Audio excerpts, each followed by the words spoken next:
In the last lesson, we began to look at logarithms and we spoke specifically about two bases. We talked about the logarithm log to base 10 and we talked about the logarithm log to base 2. We went on to explain that the one that's more commonly used in engineering is log to base 10, and therefore we often just write log for log to the base 10, and that's how it would generally appear on your calculators. But there is another log of importance, and this is log to the base 2.718 to 3 decimal places, which is also referred to log to base e, or more commonly natural log, the natural logarithm.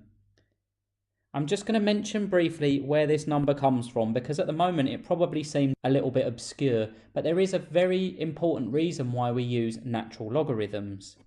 Let's use an example of investing. Let's say you have £100 to invest and you find a bank account that will pay you 12% per year.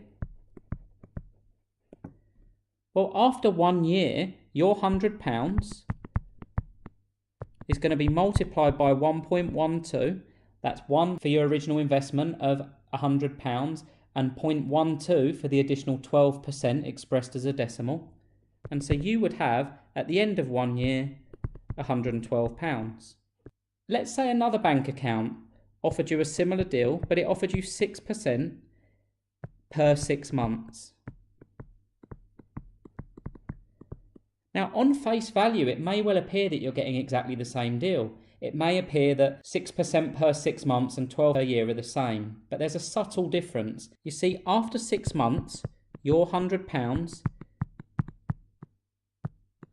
times the interest rate is going to be worth £106, but only 6 months has passed. In order to give us a comparable amount of interest, we need to allow another 6 months to pass. Now, for another 6 months to pass, we've already got £106 at the end of the first 6 months, times the 1.06% to allow for the 6% interest, gives us £112.36. Now, that might not seem like a significant amount more interest, but what about if I found a bank account that offered 1% per month? Once again, it appears like we're getting the same deal, but this time, after 1 month, we're going to have £100 times the 1.01 to allow for the 1%, which is £101. And after the second month, I'm going to have my £101 times the rate of interest for a month, which gives me £102 and a penny.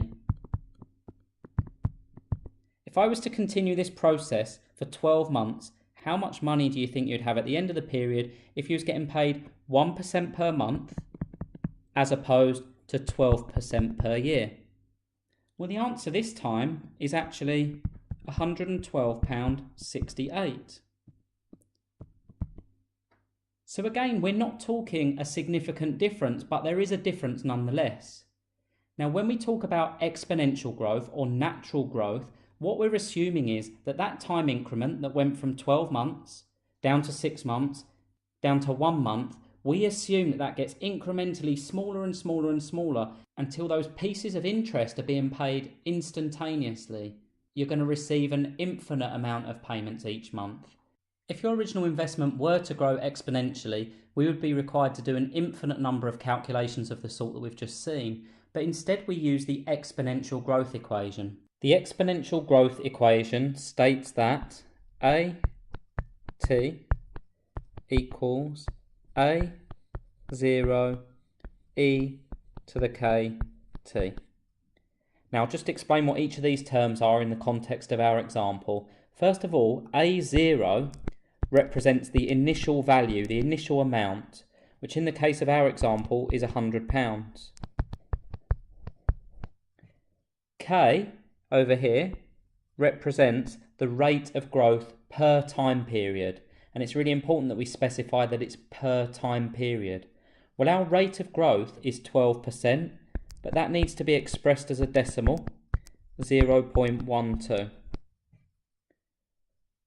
T is our time period, And in this case, our time period is 1 year. So t equals 1 year. And finally, AT is the amount that remains after a specified number of time periods. If the time period was 1 here, then inside the brackets we would use 1. If we wanted to do 3 time periods, or in this case 3 years, then we would use 3 in the equation on the right hand side, and we would specify 3 in the brackets. But we're doing 1 year, so let's input our values for 1 year. We're trying to find A, the amount in our bank account, after one time step of 1 year. We're starting with £100, exponential, rate of growth, number of time steps. Therefore, the amount in our account, if we assume exponential growth, will be 100 times the exponential of 0.12 times 1, which is £112.75.